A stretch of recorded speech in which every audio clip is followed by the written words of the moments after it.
y'all doing?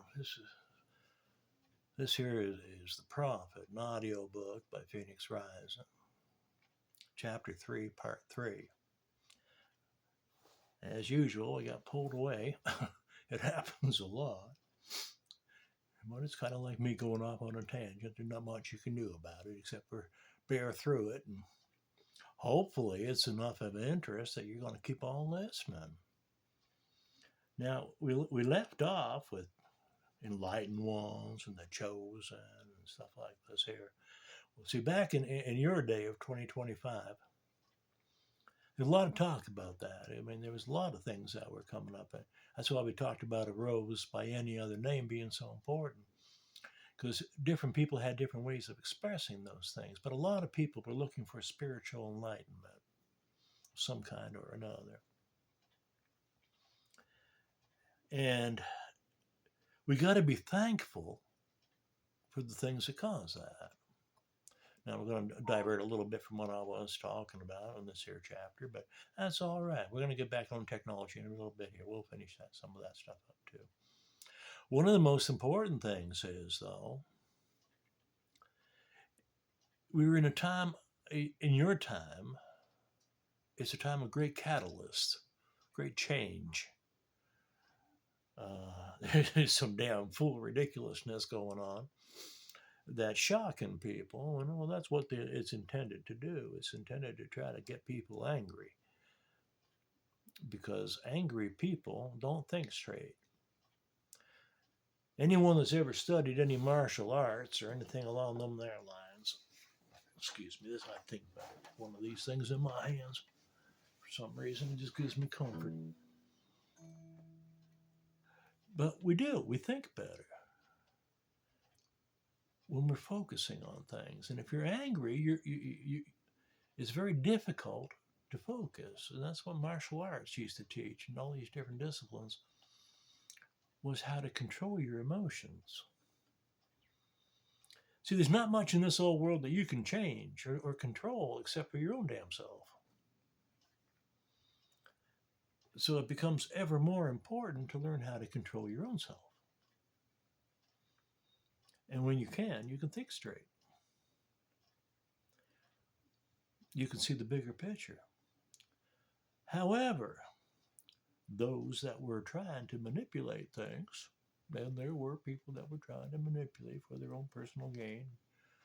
Well, what did you call them back then? Systems of oligarchs and authoritarian societies. Well, we call it now the age of the dictator. It was the last screams of the age of the dictators. Going on for 70, 80 years anyway. And there was a lot of truth coming out. See, the best way to tell a lie is with 90% truth. And you hide the lie in the other 10%. See, it makes it more difficult for the folks to catch on to it that way. Well, that's what was being done, and you had all kinds of strange lights in the sky, and people talked about aliens or secret governments doing it, or militaries, or foreign militaries, and it was designed to create fear. Well, we all know, because we've been talking about it, what is fear? Well, fear is the opposite of love, and love is God, so therefore fear of demons or the devil. And fear is compressing, and it's heavy, and it's cold, and it also makes it difficult to think straight, because you feel all that pressure on you. When you are afraid, you tend to focus on only one thing at a time. By doing that, everyone has, well, there's an expression in Spanish, cada loco tiene su tema. Every crazy person has his topic. Doesn't translate well, but in Spanish it sounds real good. It just means you get focused on your one thing. Well, when you're focused on your one thing, and your one thing you think is more important than anybody else's one thing, it's simply divide and conquer. And they knew that they could divide and conquer. But getting you all to think about your own special fears, that was the best way to separate you. Well, it's important because you're living in a time when those little movies that they made back in World War II, and that's when the government got Hollywood, which was the big movie maker at that time, to produce films about fifth columnists, trying to warn people about these agitators that had come over from Germany who could speak perfect English and how they were trying to divide people. Well, that technique, you have to remember there's a man in power right now in your time that his playbook is coming from those from World War II and that crazy son of a bitch from back then. How to lie to people. The bigger the lie, the more people will believe it. How to create chaos so you can take advantage of the chaos. How to divide and conquer. And I told you, we already talked about how that the different powers that went up against that crazy MO, mother from another, yeah, we won't go there. Well, how they decided that to be able to beat him, you had to join him. You had to become as bad as he was. Well, the trouble is, after they got rid of him, they still were just as bad, if not worse. Well, everything just kind of kept moving the same way forward. It was self-determination is self-prophecy. They were trying to defeat the Third Reich, and they created the Fourth. It just took 80 years for it to happen. Well, 80. Well, it came out in it resurged itself in the 50s, different parts of the world. Then the whole skinhead and white right movement came up in the 80s again. It got pushed back down, thank God. And then it came back up in the 2020s. But anyway, we won't get into politics because it don't matter. They're all wrong because they forget the most important part, which is mutual respect and equity. I mean, equalite, as the French said, or equality, which we claim as democracy. Well, just take a close look. Democracy comes from the Greeks, ancient Greek culture going back 3,500 years from your time. But only 15 or 20% of the people have the right to vote. So democracy never was a good system. It was always an elitist system. The trick was controlling who got the right to vote, who got the right to be a citizen. See, that's one of the greatest tricks there is. It's all smoke and mirrors. Right? One of the things from the 80s that the prophet always said was follow the money. Who's sponsoring something? Well, where's the profit going? Where's the benefit going? Now, I want you to think about some of the biggest... Sorry about that, you. Don't do stuff like that. That sounds bad.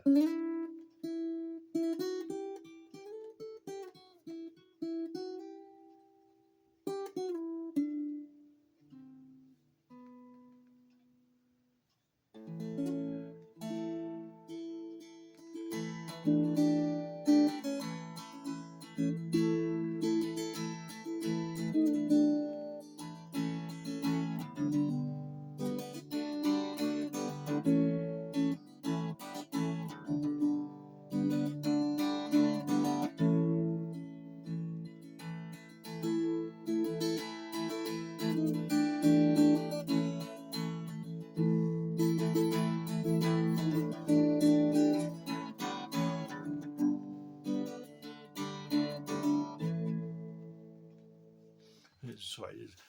And like I said, it calms me down, makes me think I can focus a little better. We were talking about those days, right? And chaos and how the advantage of it was and how to trick people by doing it. Smoke and mirrors. If you can get people focused on your left hand, they're not looking at what your right hand is doing. Rule number one of being a magician. An illusionist. A true magician is someone who can take something and convert it into something else. An alchemist. Someone who can take adversity, pain, and suffering, and instead of complaining about it and crying about it, hug the crap out of it. Say, thank you, Lord, for this adversity, Because, as Friedrich Nietzsche says, what doesn't kill me is going to make me stronger. Well, it can't kill me because I'm invincible. How am I invincible? Well, look at how old I am. You had any idea what I've been through, and it ain't nothing compared to what the prophet went through. Man, that boy, they tried to beat him down.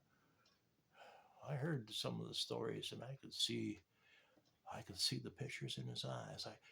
When he was talking, you could look in his eyes, and you could see, you could feel, you could smell the things he went through. Now, that's a strange thing to say that you can smell it, but smell is one of the strongest things for memory or for imagery that there exists. Trust me, if you've ever been in a situation where there was a lot of dead people, like in a war zone after a battle, there's a smell. And it could be 20, 30, 40 years later, and it could be just a dead mouse in the back behind some refrigerator somewheres. But that sickening sweet smell brings back a flash of memories like you would not believe. That's kind of cruel, and I don't want to take you down that road. But the truth is,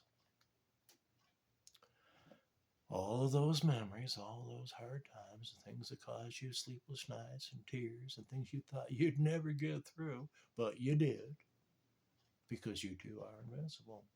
Goes back to the very beginning of this here book. To be or not to be.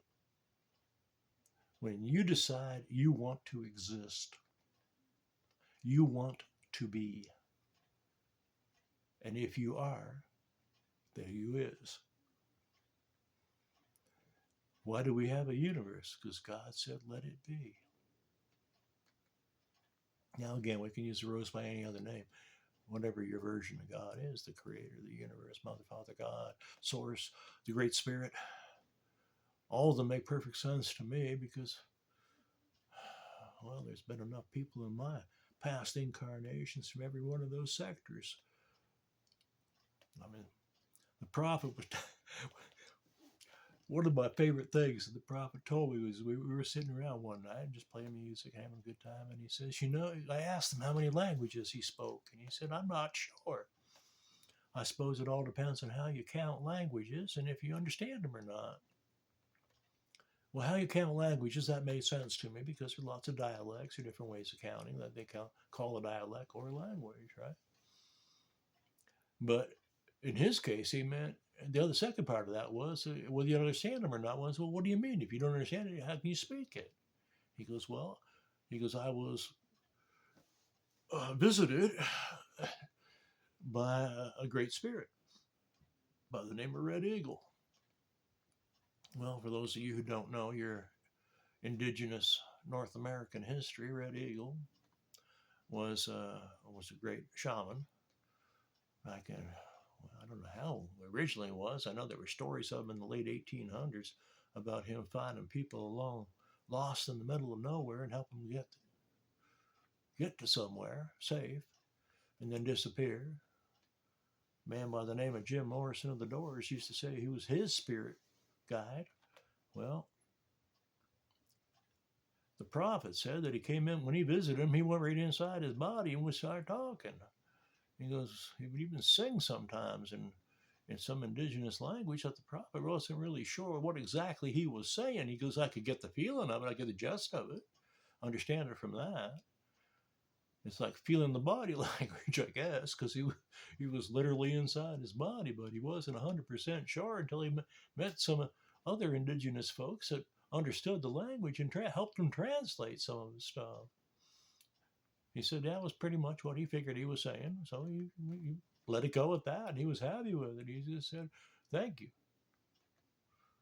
Thank you for helping me, because, well, it was a comfort. Anyway, getting off topic, but that happens, as you already know by now. Well, we're going back to those times and how this catalyst comes in. Somebody that gives you a slap in the face is a trigger. It creates an environment in which you say, oh, no way, I ain't taking this. Well, sometimes it takes a lot to get there because a lot of bad things happen in the course of history because good people didn't do anything about it. Oh, they said it's not me. It's not up. That's not me. It doesn't affect me. I'll just stay out of it. Keep my head low. Well, you can't. Anything that affects anyone affects you because we are one. And my brother's keeper. Yes, you damn well are.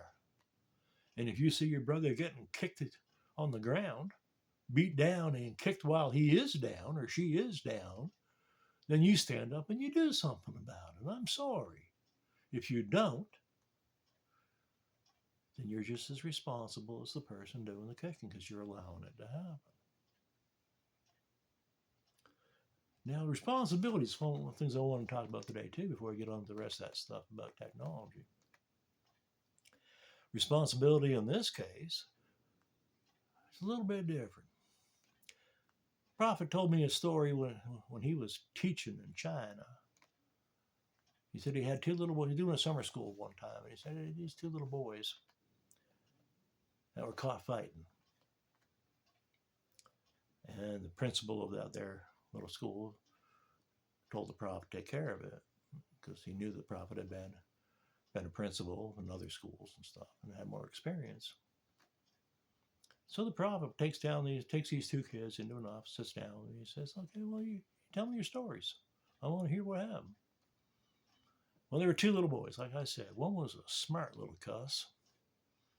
Not very big, not very strong, but he was smart. And he knew how to trigger the other one to try to get the other one in trouble. Because he figured the other one had life easier than he did, or had it better because he was better at sports, whatever. It was jealousy. It was all simple jealousy. They were supposed to be friends, but the jealous one wanted to get the big guy who was good at sports into trouble because he thought that would make him feel better.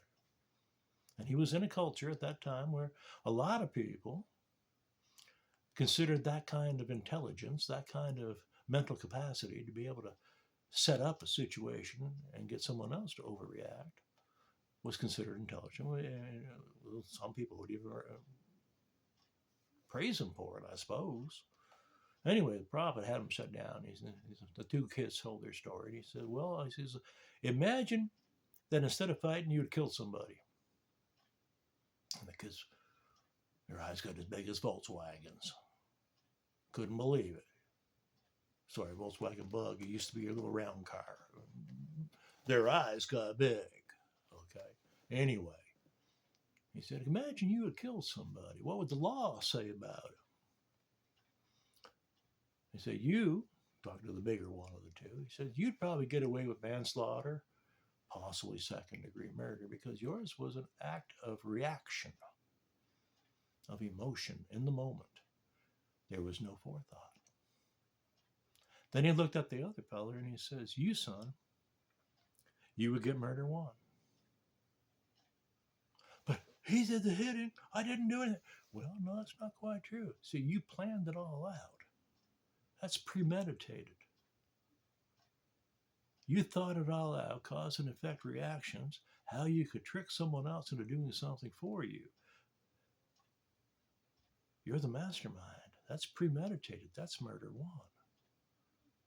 If we were in some countries, you would get killed for that. He would just spend 20 years in jail. Here, in China at that time, premeditated murder also had a death sentence. So I said, here, you would be put to death. He wouldn't. But as far as I'm concerned, you're equally as guilty. You, because you couldn't control your mind and your jealousy, your emotions, which allowed you to create this scenario to cause this effect. And you, he said the other one, he says, you couldn't control your emotions on how to react to that. So you're both guilty of the same thing. Well, what's our punishment going to be? And the prophet smiled. He says, well, what do you think it should be? Well, the two boys, of course, felt pretty darn guilty around this time, and they came up with these pretty extreme punishments that they thought they deserved. And the prophet said to him, he says, okay, you're going to have to take care of each other for the rest of the semester. Your responsibility is to keep the other one out of trouble. And he said, there's a great book that asks the question, am I my brother's keeper? And he says, yes, you are. See, right now, you got to keep safe your brother. Well, those two kids became the closest, best knit friends the prophet had ever known. He ran into him about 35 years later and said that they were still friends and they were still taking care of each other. Well, that's a pretty good lesson to learn, wouldn't you say? I kind of think it is, because I think that applies to all of us. Now you know why we call him the prophet. He taught in parables the same way a good Lord did, the same way Buddha did, the same way the man from Wudan Mountain did. Teach by example and good stories. People remember stories better. All right, well, we're going to let some stuff go with that now.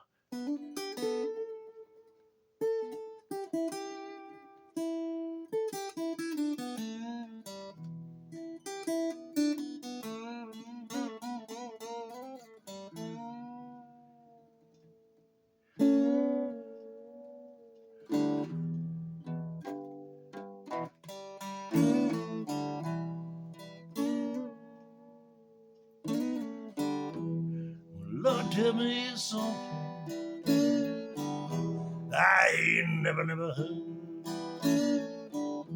I wanna done hear oh your holy word. Send me on that brother, send him on down to me. I wanna hear him, Lord. His voice set me free.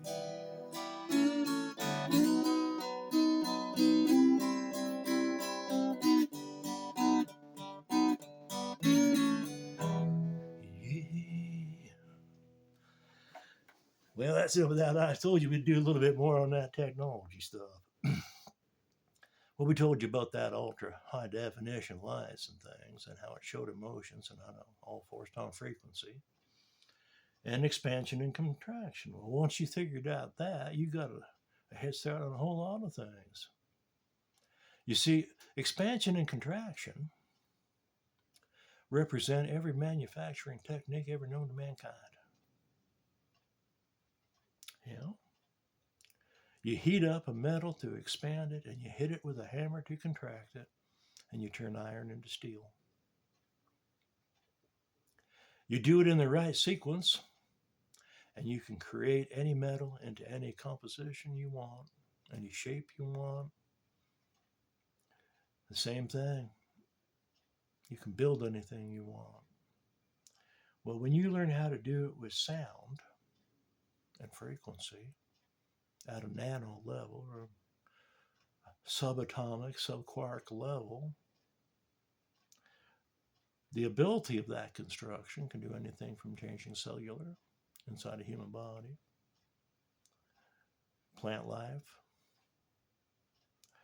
As long as you have the base elements which you can join together, fuse,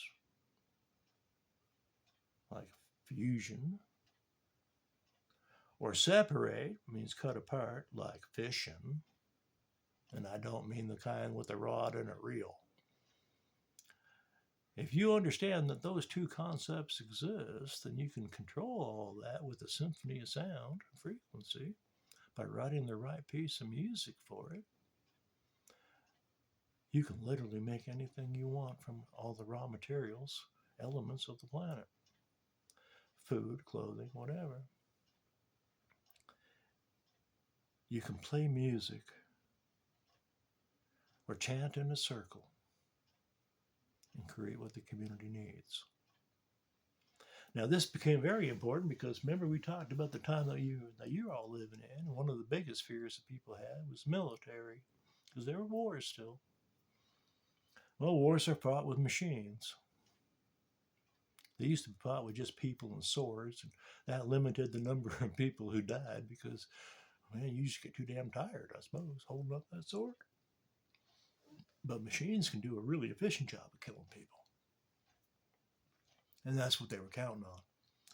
But a man by the name of Nikola Tesla figured out from his study of the Vedas some concepts about frequency. Resonant frequency, to be precise. He had a little wind-up toy that would tap, tap, tap, tap, tap. It was a spring, basically, and a gear system. A real simple like toy. And we just go tap, tap, tap, tap, tap. Well, he hooked it onto a steel girder on a construction in New York City back in the 1920s and let it start tapping. Well, it built up a stacked frequency that matched the frequency of that steel girder. And if you do it just right, and I'm not going to tell you how to do it just right, because the people listening might take advantage of that, but we'll just tell you that it is possible. And there's the proof in the pudding, or the pudding to provide the proof. They called the Tesla's earthquake machine, this little gizmo. Well, see, when materials, elements, reach a state of in-between, a state of flux between gas and liquid, between liquid and solid. Well, you can replicate that state of flux between solid and liquid using this here little gizmo. Well, that steel girder that had all this incredible tensile strength all of a sudden got like jello. And that girder started wobbling like crazy. And that whole skyscraper that was under construction started wobbling like crazy because all them steel girders were connected to each other with rivets. And it transduced or transmitted that frequency. First off, it transmitted the frequency throughout the entire superstructure of that building. Then it transduced the state of existence of that steel from this incredible high tensile strength to something that was just like watery jello. That damn building just about fell down. He took the thing off just in time. Scared his own self. Of course, he did that a lot. If you studied the man, and the prophet did. He told me, I studied him after that. Well, every one of his patents and every interview and everything I could get my hands on, and there was volumes of it. But the prophet said it was darn good reading, and you better read it. So I did. Mind you, he read it way back in 2006. Gave him a bit of insight ahead of most folks. Anyway, well, he said if that can be done with that little machine through frequency, all you need is a frequency pulse. I said, well, why do you need a frequency pulse? And he said, every aeroplane, every tank, every ship, every battleship, every weapon of war has a weak spot. Every bullet has a weak spot. You can melt it. It will self-disintegrate. It'll turn to liquid. It literally just melts away. And you can control the speed at which it does that too, based on how fast those pulses come in. You could take a battleship with over 4,000 people on at a city of its own cell, one of the biggest, strongest weapons of war in 2025. And it become like living on a bowl of jello. And you could do it slow enough that people could get off so you don't hurt nobody before it melted away and dropped down to the bottom of the sea. He goes, it's a terrible thing to do. I hate to do that to the sea bottom because there's a lot of life down there. Every trouble everything that you guys are suffering through right now, you should thank God for it because it's waking you up. Humanity has kept its head buried in the sand for a few thousand years and let the wrong kind of emotions guide folks to doing terrible things to each other.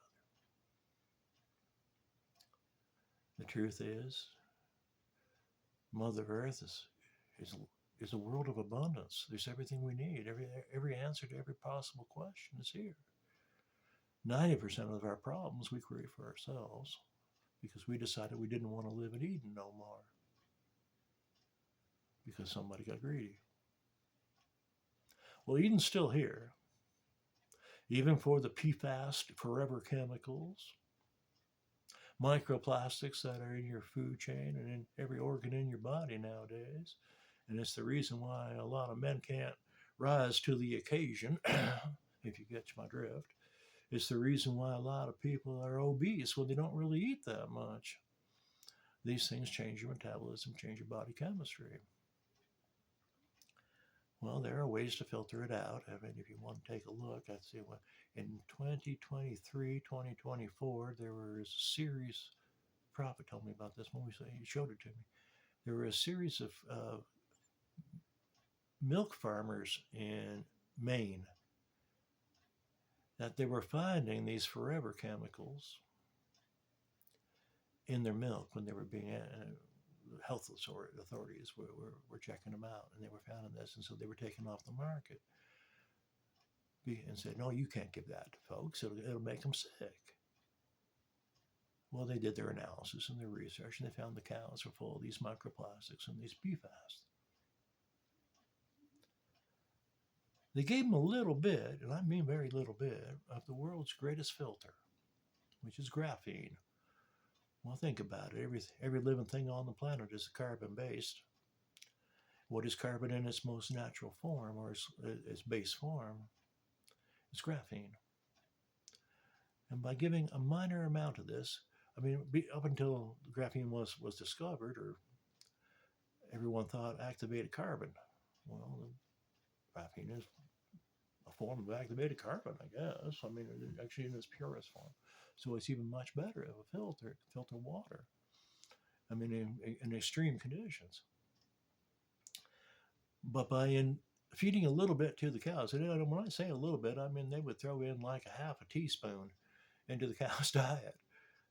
And within 7 days, the milk tested clean of these forever chemicals and microplastics. Microdosing on humans can do the same.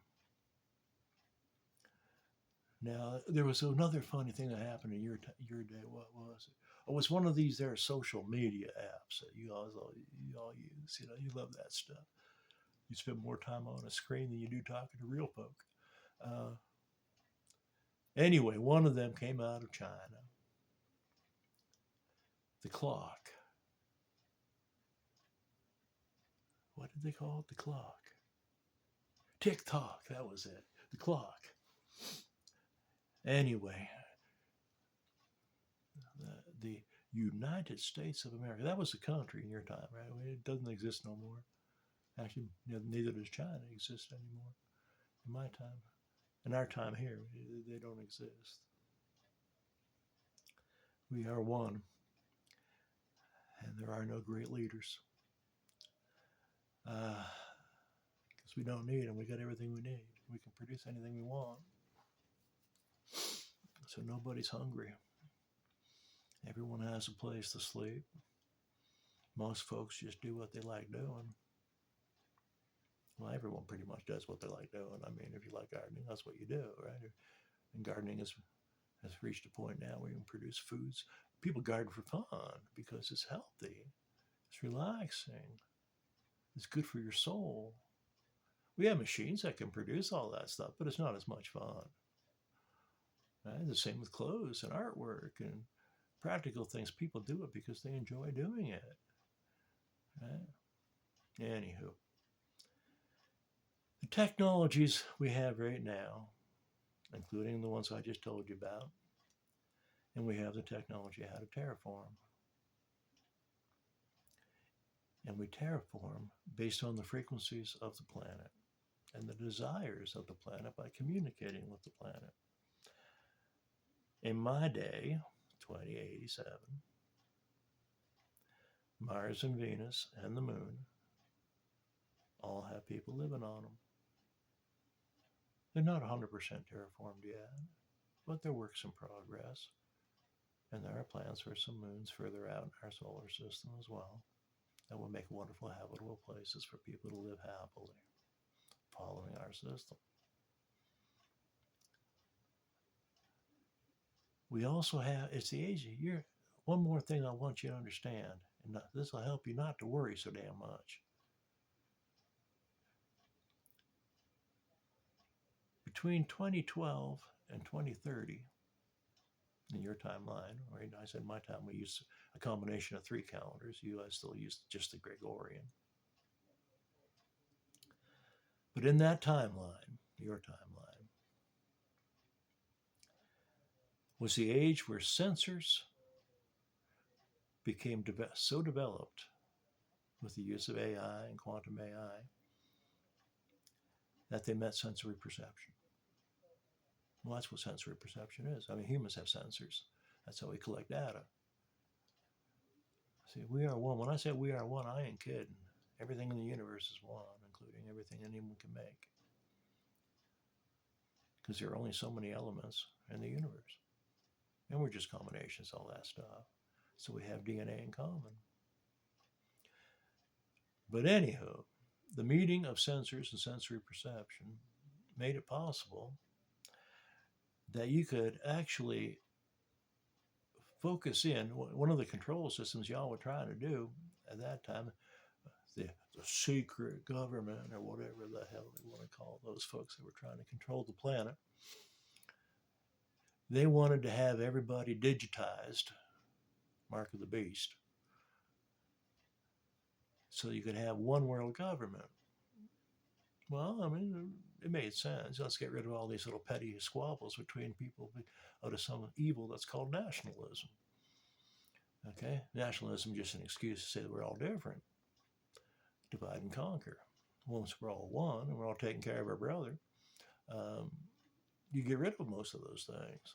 And once you realize that a rose by any other name is the same damn thing, and we all face the same problems to be or not to be, I mean, it's pretty simple when you boil it down to basics, right?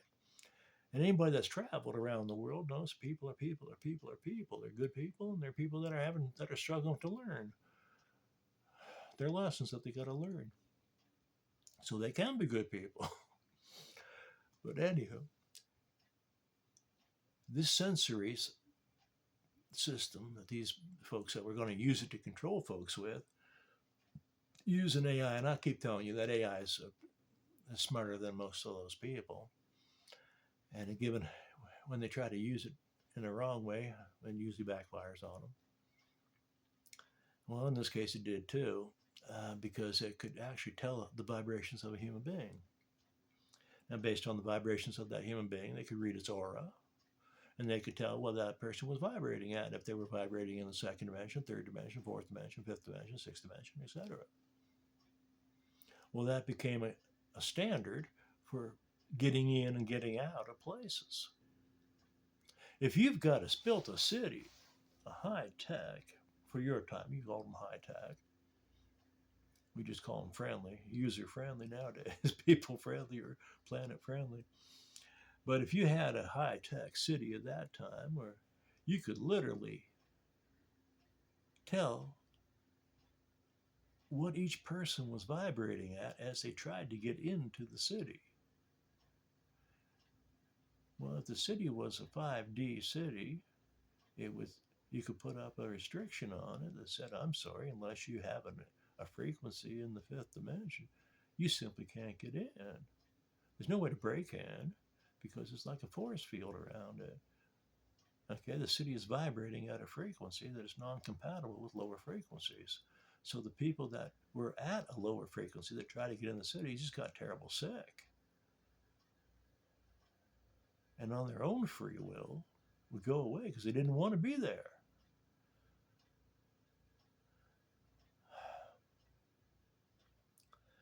And the ones that were vibrating at lower frequencies, misery loves company, they would unite and they'd end up back in their own damn world, their own little city. And they'd build up because they were vibrating at lower frequencies. They were full of fear, so they would build walls around it and put armaments around it, right, trying to defend themselves from what they considered these terrors. They were afraid of everyone else.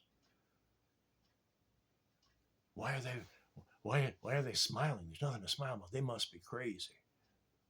They must be infected. And they created all kinds of stories. You're going to see that come. It doesn't really hit the big times until about 2026, halfway through 2027. And that goes on right up to about 2030. And then there are a few holdouts in those kinds of places right up into about 2035.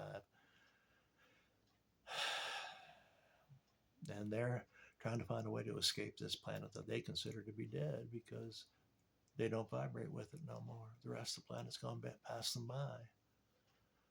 And they wanted to get off the planet and go someplace where they thought was safe. And so they did. And because they didn't understand how that was, they went to places that were not so nice. And when you have people who live in fear in close quarters, well, you can imagine. Just think of Dante's description of the 7 layers of hell. Well, hell is produced by them own selves. They created it and they lived in it. Of course, that's what they were doing on Earth. Earth always has been heaven and hell. Garden of Eden never left here. Earth's been heaven ever since it was invented, created.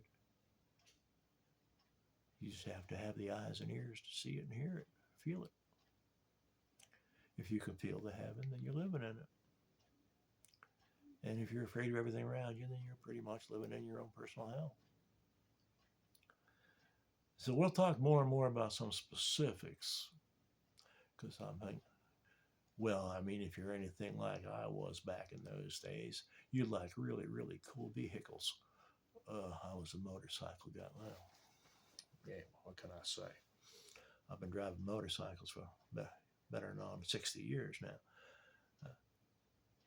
Just my motorcycles these days are a little bit different. They fly.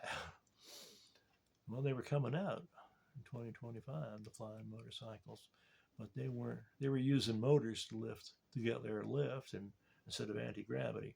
Well, don't worry, in the next 2 years anti-gravity's coming out, so they're a lot cheaper to run too, and you can get anywhere you want, and you can expand them into a bubble so you can go underwater, you can ride out any storm, same as the floating cities. Well, you've got a lot of real cool technology about to come out. I shouldn't say it like that. You got a lot of real cool applications of technology that's been on the earth for thousands and thousands and thousands and thousands of years. If you have the eyes and ears to go study and the patience to go study and figure it out, it's always there. It's not alien. We had it. Some of the folks there, and this is the last thing for today on this chapter, then I'm going to go on to something else. A lot of people in your timeline talk about ancient knowledge, ancient wisdom. Well, and it was. I mean, you're just figuring out that there was super advanced civilization, much more advanced than y'all are at your time, before y'all. Right? And some of them go back 200,000 years. I mean, the last great fall of technology was, well, depending upon which version you want to listen to. The one that was most adhered to in the years that follow where you are was about 50, 75,000 years ago, was the Great Decline. And people saw that's why the Vedas are there, right? The Vedas were an attempt to try to save knowledge, to share that knowledge before people because they were forgetting it pretty damn fast. It was just going downhill. A bit of corruption and greed, and same problems. Well, people forgot how to be human. It is not human nature. Human nature is to love. Animal nature is to love. It's only extreme environmental conditioning that changes that to a survival mode and kill or be killed. Take advantage, win, lose. All those negative cycles. This planet's nature was peace and harmony and love and coexistence with respect. So when you hear somebody use the word human nature or the expression human nature in a negative way, please correct them. Don't be rude about it. Human nature is love. Think about it. When do you feel best? When you're being true and natural to yourself. And what is the best feeling? When you feel loved and in harmony with those around you. When you're in the groove. Right? Now, some of you are sportsmen and stuff, you know what it means to be in the groove. Some of you are musicians. You know, you just close your eyes and it just flows, man. That is nature. That is when you are at your most natural self. And what does it feel like? It feels happy and warm and love and in harmony with everything around you. You're in the groove. You're in free flow. If anyone tries to tell you that human nature is anything else other than that, ask them the same question I just asked you. When do you feel your most natural self? When is there no stress? Well, stress kills. And living in an environment full of stress and full of scarcity is what limits human lifespan. You hear history books talk about people living to be 1,000 years old. It's not fairy tales. It's true. When you feel at harmony with yourself and with nature, you start getting younger. The wrinkles disappear on your skin. The organs inside your body get healthier. It's anti-aging. 2087, the average lifespan now is 250 years. 2025, it was less than 100. At the time of the story of Gilgamesh, the early kings lived to be 1,000 years old. Methuselah lived to be 1,000 years old. Those are history books, folks. Now, to my own self, young Arvin, go forth and spread the good word. Put this on every one of them there social media things you get your access to. And shortly, this old boy's going to come back, pay you a visit. I'm going to talk to folks from my own self. We can tag team them when they see us together. And just in case anyone's wondering, there is no paradox in that. The trick to the universe, the trick to solving everything around you, the trick to understanding how the universe works in all of its intricacies is the art of solving the paradox. See y'all in chapter 4.